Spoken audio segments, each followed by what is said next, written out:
கறி சிக்கன் கொஞ்சம், முட்டை கொஞ்சம், சிக்கன் கொஞ்சம், காய் கொஞ்சம் இவ்வளோத்தையும் எடுத்து சாப்பிட்டா டெம்டிங்காக இருக்கும்ல. பிரியாணி செய்யறதுக்கு முன்னாடி நம்ம சேனல் சப்ஸ்கிரைப் பண்ணுங்க, கிட்ட இருக்க பெல் பட்டனையும் கிளிக் பண்ணிடுங்க. வாங்க வீடியோக்குள்ள போகலாம். பிராண்ட்ல இருந்து நான் 2.5 வந்து அரிசி வந்து ஊற வச்சிருக்கேன். 1 கிலோ சிக்கன் வந்து எடுத்திருக்கேன். அதுக்கப்புறம் கொஞ்சம் இஞ்சி பூண்டு பேஸ்ட்டு, பட்டை போட்டுக்கலாம். அப்புறம் ஏலக்காய் போட்டிருக்கேன், 2 ஏலக்காய் போட்டுக்கோங்க. அதுக்கப்புறம் கிராம்பு போட்டுக்கோங்க. கொஞ்சமாக வெங்காயம் போட்டுக்கலாம், தக்காளி போட்டுக்கலாம்.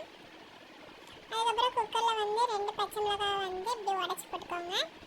அதுக்கப்புறம் அடுப்பில் வச்சுட்டு கொஞ்சம் தண்ணி ஊற்றிட்டு அப்புறம் நல்லா வந்து மிக்ஸ் பண்ணி வச்சுட்டு கல் உப்பு வந்து போட்டுக்கோங்க. அதுக்கப்புறம் புதினாவை போட்டு நான் வந்து மூடி வச்சுட்டு ஒரு விசில் அடித்தா போதும். மிக்ஸியில் பச்சை மிளகாய் போட்டு அரைச்சிக்கோங்க. இந்த மாதிரி அரைச்சிக்கோங்க குறகுறன்னு. நீங்கள் பிரியாணி பண்ண போகிறீங்க, அதில் வந்து தேங்காய் எண்ணெய் ஊற்றிக்கோங்க. அதுக்கப்புறம் பட்டை, ஏலக்காய், கிராம்பு, அப்புறம் இஞ்சி பூண்டு பேஸ்ட்டு அது கொஞ்சம் அதிகமாக சேர்த்துக்கோங்க. அப்புறம் இந்த மாதிரி நல்லா கிளறி விடுங்க. நல்லா மிக்ஸ் பண்ணி விட்டுட்டு நல்லா மிக்ஸ் பண்ணணும். அதுக்கப்புறம் நம்ம அரைச்சி வச்ச அந்த பச்சை மிளகாவை போட்டு நல்லா வந்து மிக்ஸ் பண்ணி எடுத்துக்கோங்க. அதுக்கப்புறம் வெங்காயம் தக்காளி போட்டு நல்லா வந்து கிண்டிக்கோங்க. அதுக்கப்புறம் கல் உப்பு போட்டுக்கோங்க, தேவையான அளவு கல் உப்பு. மூடி போட்டு மூடிடுங்க. கொஞ்ச நேரம் வெந்ததுக்கப்புறம் திரும்பி பார்த்து நல்லா இந்த மாதிரி மிக்ஸ் பண்ணுங்க.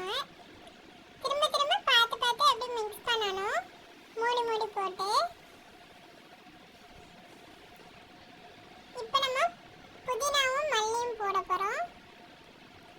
புதினாவும் மல்லியும் 2 மிக்ஸ் பண்ணி தான் போட்டிருக்கு. அப்புறம் நல்லா வந்து மிக்ஸ் பண்ணிக்கோங்க.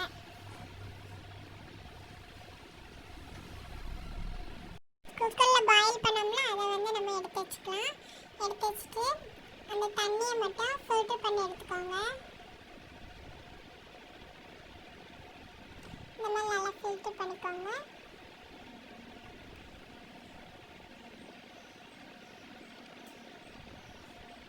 அந்த தண்ணி நம்மளுக்கு தேவைப்படும் லாஸ்ட் வந்து.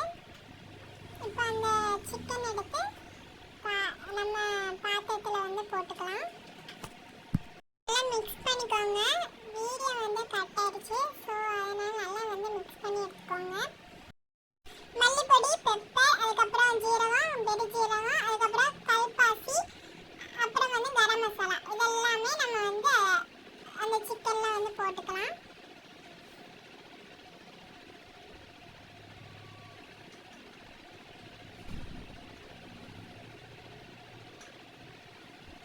நல்லா மிக்ஸ் பண்ணி விட்டுக்கலாம்.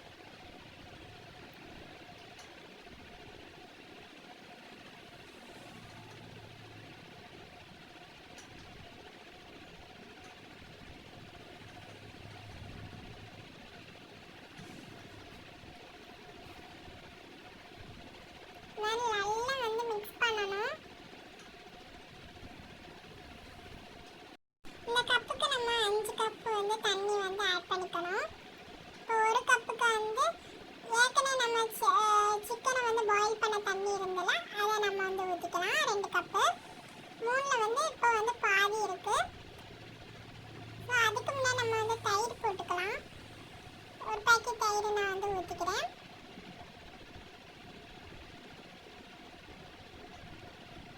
மிச்சம் 3 கப் வந்து ஊற்றணும் தெரியுமா. இப்போ 3வது கப்பு, அடுத்து வந்து 4, அப்புறமா 5.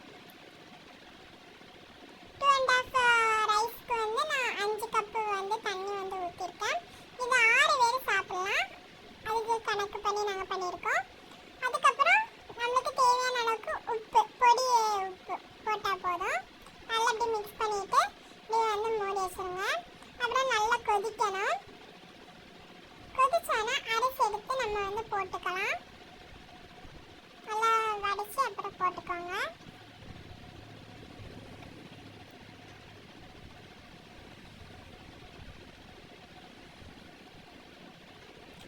நம்ம பண்ணதுக்கு முன்னாடியே நம்ம வந்து ஊற வச்சிடணும். அப்போ கரெக்டாக இருக்கும். நம்ம எல்லாம் பண்ணி முடிக்கும் போது நல்லா வந்து இந்த மாதிரி மிக்ஸ் பண்ணி விடுங்க. ரொம்ப நல்லாலாம் மிக்ஸ் பண்ணக்கூடாது. லைட்டாக மிக்ஸ் பண்ணிவிட்டு அதுக்கப்புறம் மூடி வச்சுக்கோங்க. இப்போ அதுக்கு வந்து நெய்யும் கிஸ்மிஸ் பழமும் வந்து எடுத்திருக்கேன். இப்போ நல்லா இந்த மாதிரி லைட்டாக அப்படி வந்து மிக்ஸ் பண்ணிக்கோங்க. ரொம்ப மிக்ஸ் பண்ணாதீங்க. இந்த அரிசி வந்து நம்ம நல்லா மிக்ஸ் பண்ணோம் அப்படின்னா உடஞ்சிரும். அதனால லைட்டாக மிக்ஸ் பண்ணிக்கோங்க.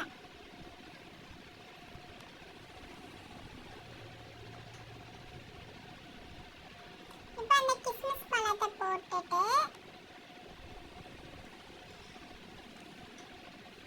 அதுக்கப்புறம் தேவையான அளவுக்கு நெய் ஊற்றிக்கலாம்.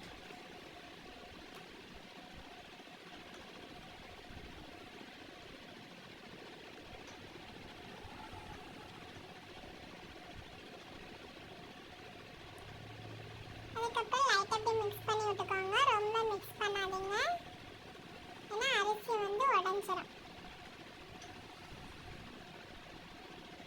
இப்போ அரிசி வெந்துட்டான்னு பார்க்கறதுக்காண்டி இந்த மாதிரி நம்ம ப்ரெஸ் பண்ணி பார்த்தோம் அப்படின்னா அரிசி வெந்துட்டான்னு தெரியும்.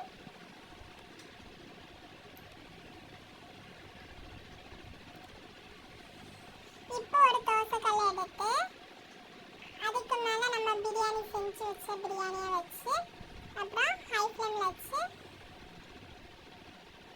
கொஞ்ச நேரம் ஹை ஃப்ளேம், அதுக்கப்புறம் வந்து லோ ஃப்ளேமில் வந்து வைக்கணும். அப்புறம் வந்து மூடி போட்டு மூடிடுங்க. வெயிட்டான